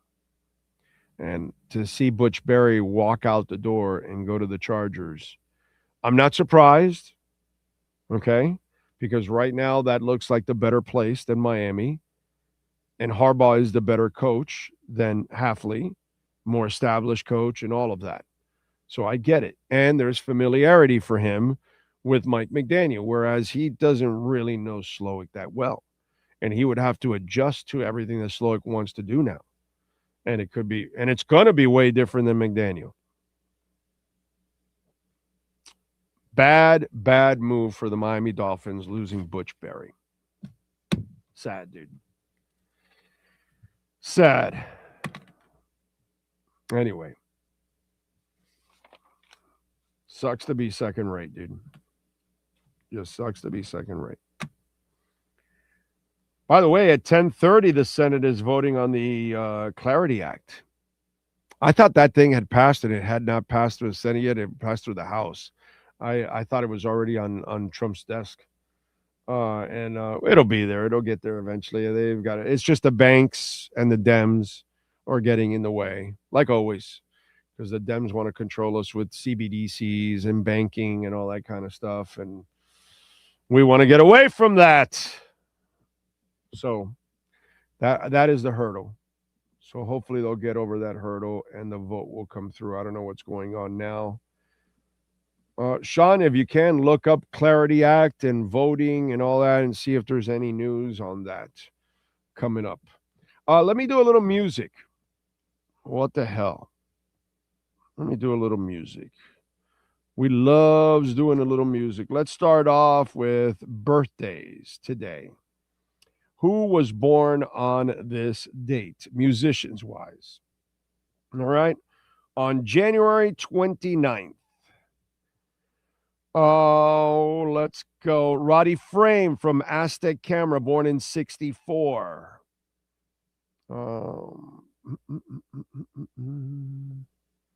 Eddie Jackson from Queensryche, the bassist, born in 61. Pauline Henry, Jamaican British recording artist, born in 61. Rob Manzoli from Right Said Fred, Too Sexy, born in 54.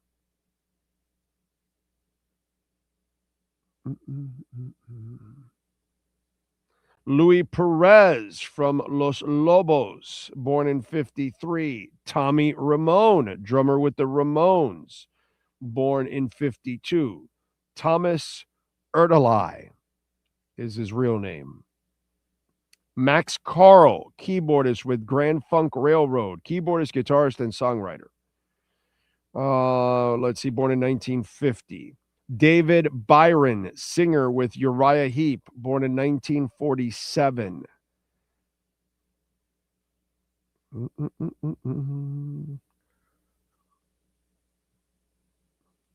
Let's see. James Jamerson, who was with the Funk Brothers and played on many of the hits with the Temptations, Marvin Gaye, the Four Tops, Martha and the Vandells, and others. Regarded as one of the most influential bass players in modern history of music. He was in the top 100 greatest bass players of all time.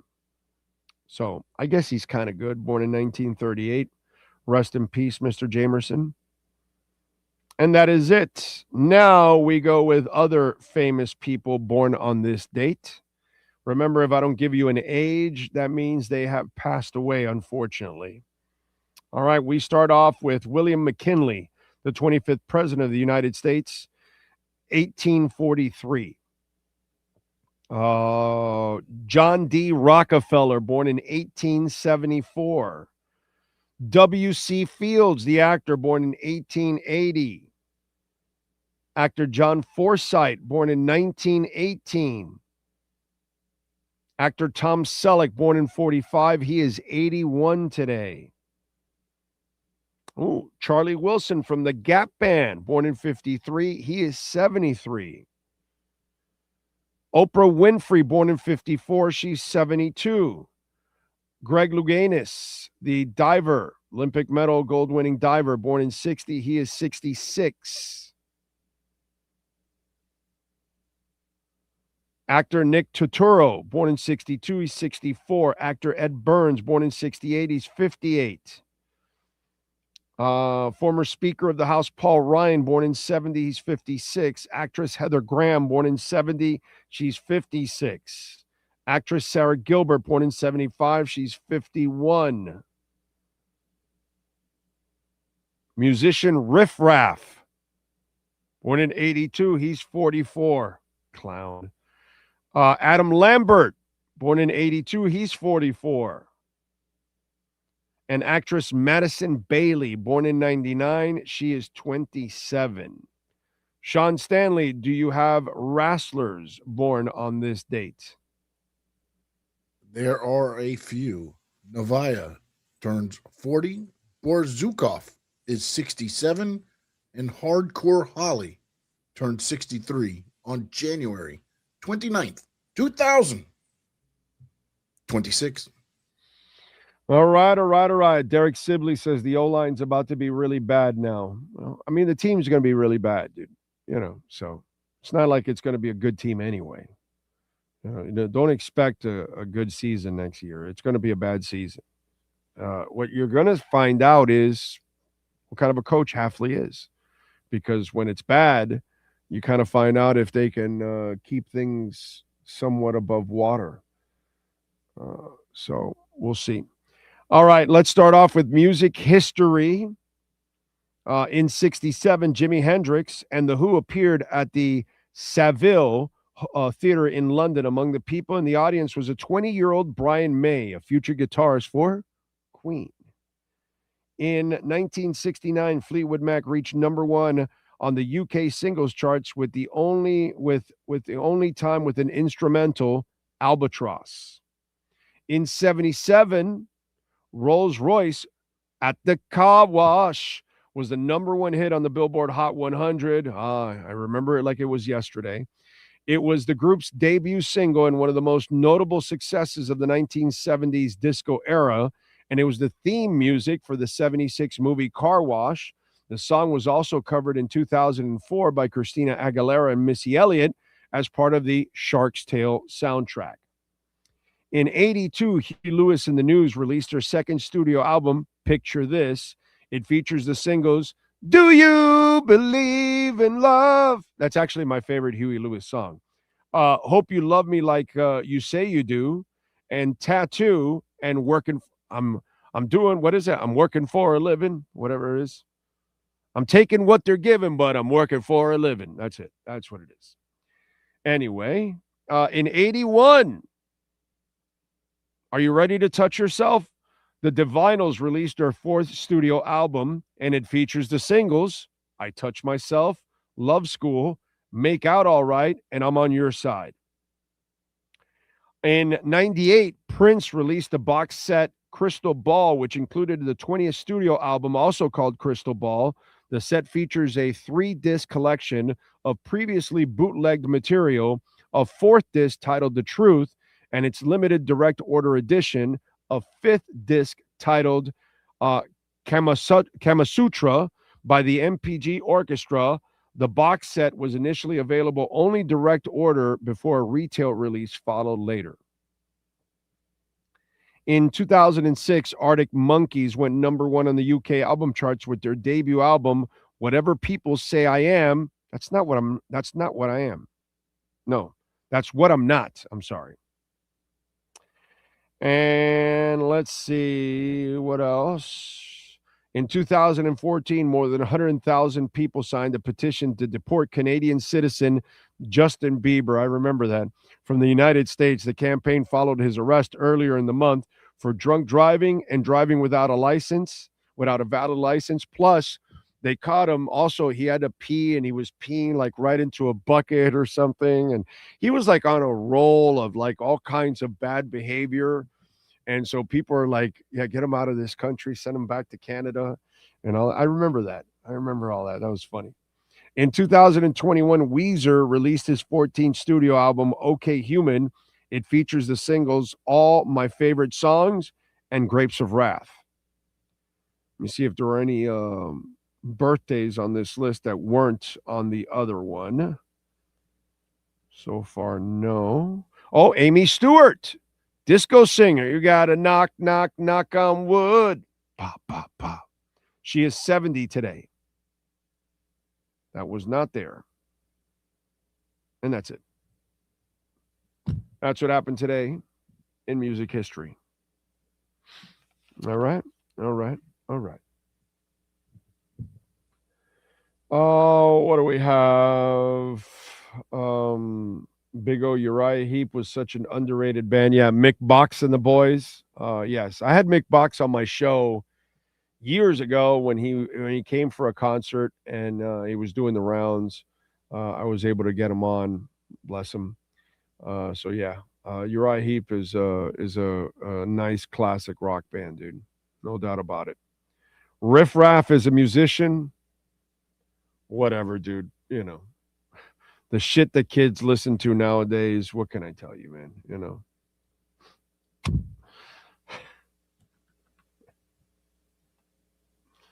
That's I can't answer that, man. You know what I'm saying? There's some really bad music out there, unfortunately. But what are you gonna do?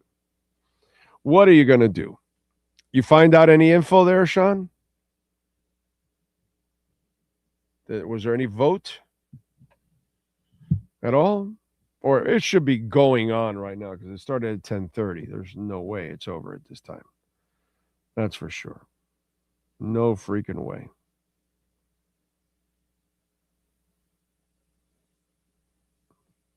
There we go.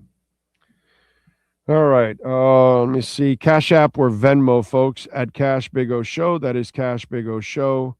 Cash App or Venmo, and you can make a Bitcoin and Ethereum Chainlink or Solana donation. As always, thank you all out there. Bitcoin's at 84.3 right now, man. And the market the Dow is down 130. The S&P is down 72.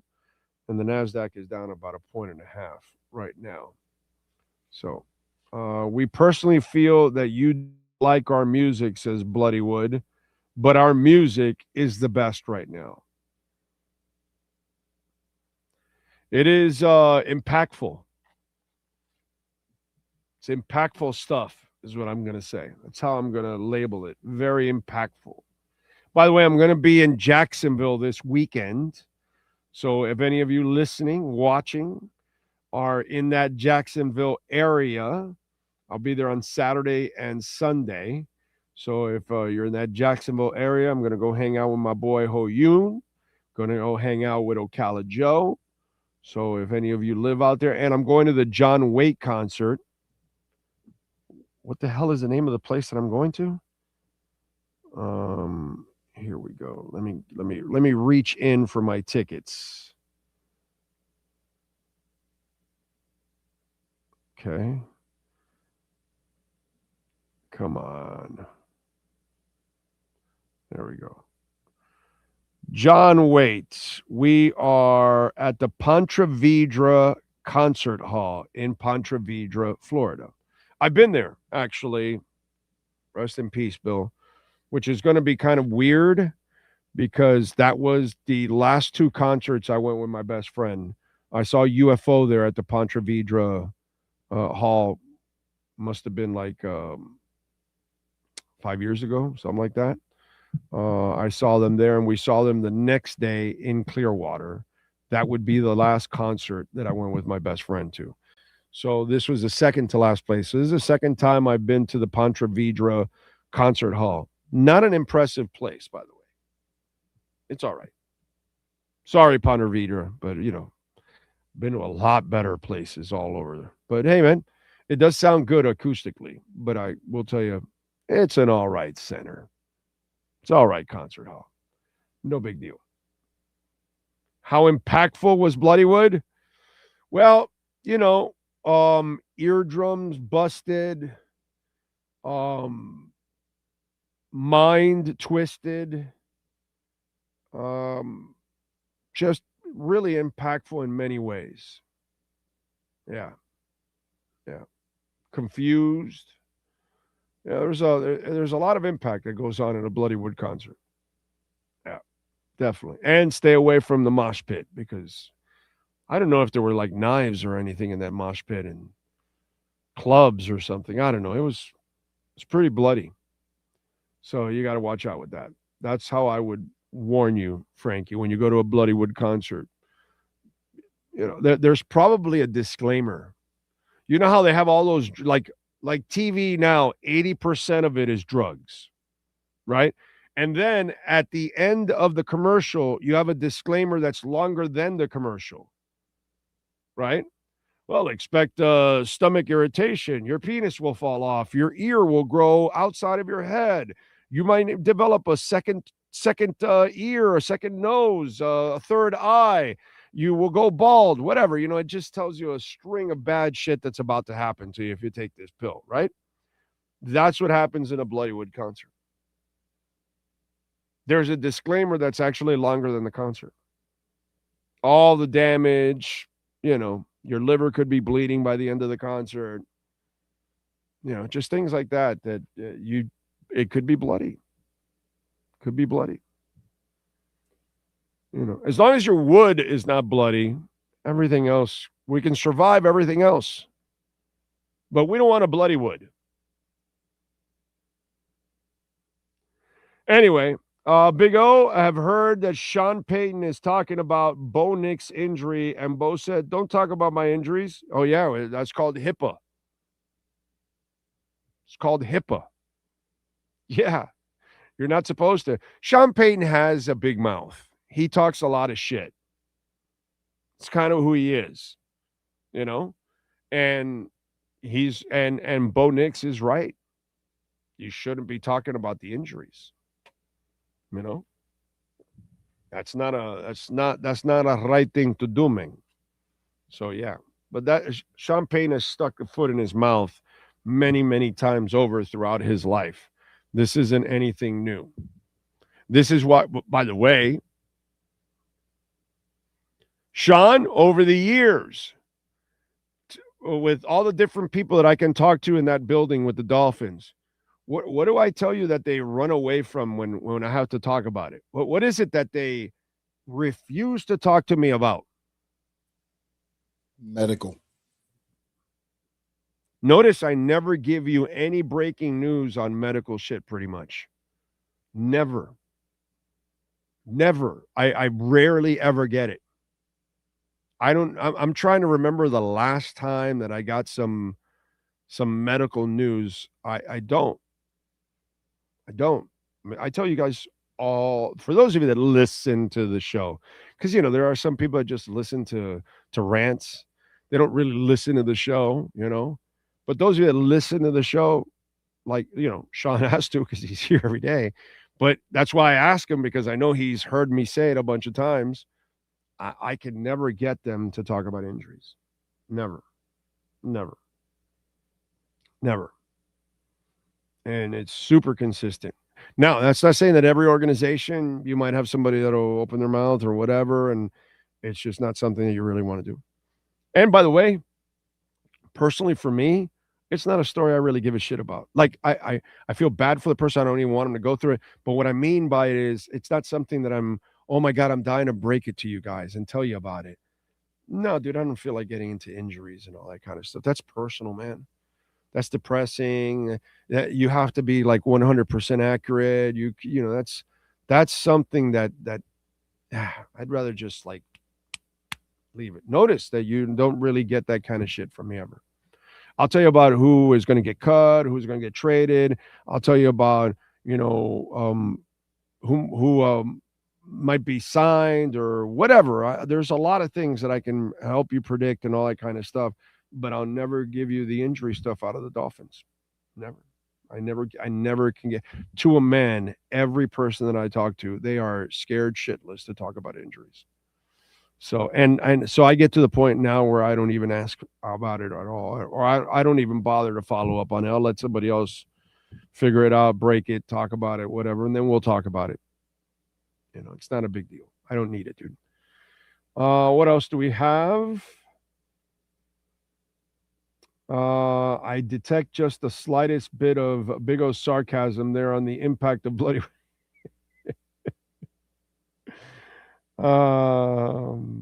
If there's one thing the Heat have done right throughout this entire time is not talk about injuries. Yeah. Mr. O, we have over 1 million listeners around the world. Wow. Telling you. Those people are brave. Those people, I would tell you that those people are braver than Alex Honnold.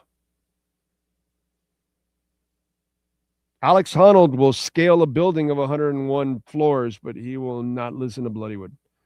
In fact, he was listening to Tool. There you go. If he puts on Bloodywood, he falls by the 15th floor. Yeah. So think about that. So those listeners of yours are even braver than the Bloodywood folks. Ooh, you know what? I should do this. I should add it to my Apple Wallet, my tickets. All right. I forgot to do that. And by the way, I didn't even know that Access does that. I did not know that they actually, because I know that in Ticketmaster you can do it, but I did not know that Access does it too. Good. They're moving up in the world with their app. Nice. I like that. All right. If you are a head coach, you win 6 games, it will be good for him. Well, we'll see, Dolphin Dave. You know what? I'm not going to put a number on what Halfley needs to win. I don't really care about the number because I want to see if you can coach a respectable team, period. Maybe you only win 3 games, but you're really competitive. And once you tear this down, you're not going to win a lot, so you can't expect too much. But I want to see that you know how to run an offense and a defense, that plays are in on time, that players know how to line up, that there aren't any pre-snap penalties, that there aren't any mental mistakes. You're going to make mistakes, of course. But I want to see what kind of a coach Halfley is overall. I can deal with losses because I know you're not going to be as talented. So I get it, dude. I understand that. But I want to see your team play clean football overall. So that way, all I know is that, okay, well, this guy can coach. All he needs now is better talent. That's how I want to feel about Halfley. Oh, special teams is solid. Offense is solid. Defense is solid. Okay. Their problem is right now they don't have enough talent here or there. And then so they're falling behind because of that. That's how I want to feel at the end of the year with the Miami Dolphins. I'm good if they lose a bunch of games. I don't have a problem with that. I don't have a problem with rebuilds. I don't have a problem with any of that. I never have, actually. I'm not that dude. I actually get excited for rebuilds, but what's going to get me more excited about Halfley is if he can coach on a competent level. That's all I'm asking. That's all I'm asking. I need you to coach at a competent level. If you can do that, then I'm in. And then I know that all I need is Sully to then, get over the cap issues, draft people. He's got extra picks over the next 2 years. So you're going to have your regular drafts and extra picks. And who knows, you might pick up another compensatory next year because of anybody that is let go or something. You never know. So all these kind of things will develop for you. Take advantage of it. I don't care about the wins and losses. I don't think that we should measure Sully and Halfley by wins and losses next year. I think we need to judge them by competency. And sometimes wins don't necessarily mean you're incompetent or competent. Okay? Because sometimes the win happened by chance, by luck. Something happened. Somebody else made a mistake. So I want to see a team that can play smart, that can play tough, physical, all that kind of stuff that isn't wilting by the end of the year. All that in the winter games, they're going to play up to snuff like they should. All that kind of stuff. That's what I want to see. I'm good with losses. I don't worry about that because I know you're not going to be very good. You're not even going to have a good quarterback. So if you're not going to have a good quarterback, then you're gonna suffer a bunch of losses. But I want you to coach, well throughout the process, and both can be accomplished.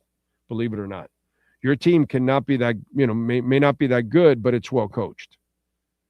That's possible, and that's what I want the Dolphins to be next year. Okay, so they didn't win a lot of games. They got another higher draft pick than number 11. But I've got a coach now. I've got a front office.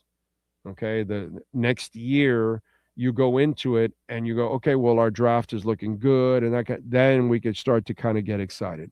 But if Hafley's a disaster and the team doesn't play well and it doesn't play organized, or his coaching staff isn't very good, then those are the things that are going to get exposed over the next year or two. And then you'll know if you can compete down the line, or you'll stand a chance. So that's how I'm going to measure the whole thing, not necessarily by how many wins or losses. It's how you win. It's how you lose. There's nothing wrong with that, especially in a transition type season or seasons, because I kind of look at that it's going to be 2 seasons. By the way, Jeremy Fowler reports that Patrick Graham is flying to Pittsburgh today to interview for the Steelers' defensive coordinator job and is considered the front runner per sources. While he still has to interview, the expectations in some league circles is that he will be the DC if all goes well. So there you go. Man. All right. What else do we have?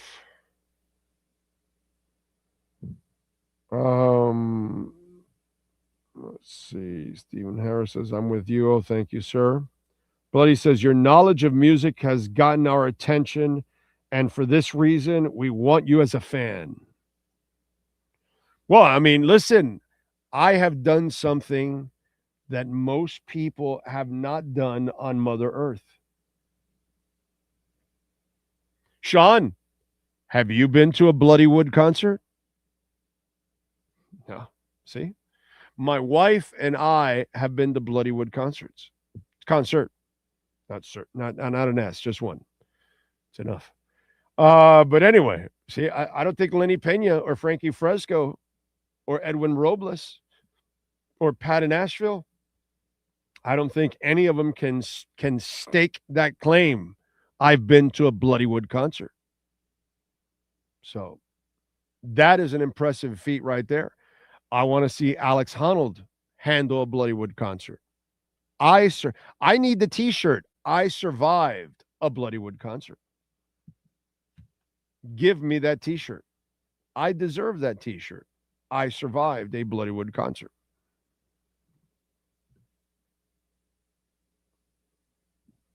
Oh, here we go. Here we go. Senate Agricultural Committee advances crypto market structure bill in a tight 12-11 party line vote. Stinking Democrats.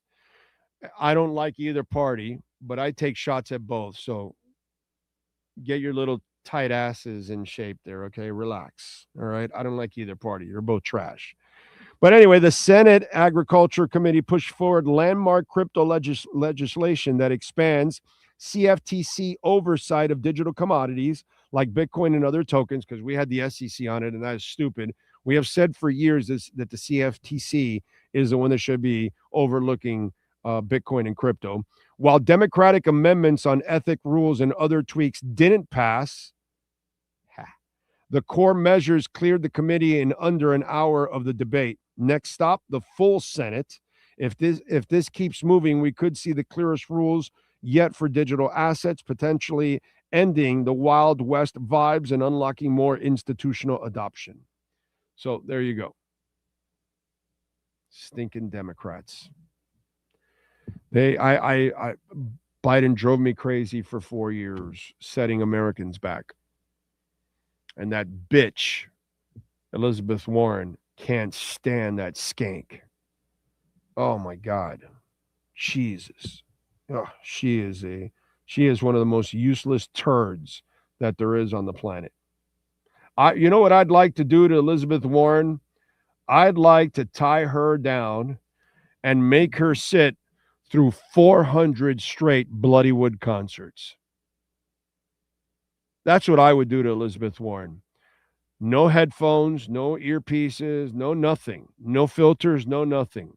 Tie the bitch down and make her listen and watch 400 straight Bloodywood concerts. That's what I would do to her. Okay? Cutter's Edge Pro. Dade, Broward, Palm Beach counties, baby. William Quigley, the great William Quigley. He can get it done for you.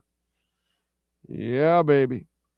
All right, we thank you all out there, everybody that hit the like button, notification bell. You made a donation to the show. Visit our amazing sponsors. We thank, of course, the great Sean Stanley. Appreciate all of you out there. We shall see you tomorrow morning at Freezing Ass Acura of Pembroke Pines. We'll be outside, but don't worry about it. I'll have a shirt, a sweater, a jacket. I already got it planned. I got my sweater that I'm going to put under my Dolphin jacket, and I'll be warm. I'll be warm. Sean, he'll be probably hanging out in a G-string. That's it. You know, he'll just be going, wow, this is fresh air. So it'll be a sight to see tomorrow at Acura Pembroke Pines at 15601 Pines Boulevard, just off of I-75 in Pines. Come on out and see us. But we'll see you tomorrow, same time, same place, same bat channel.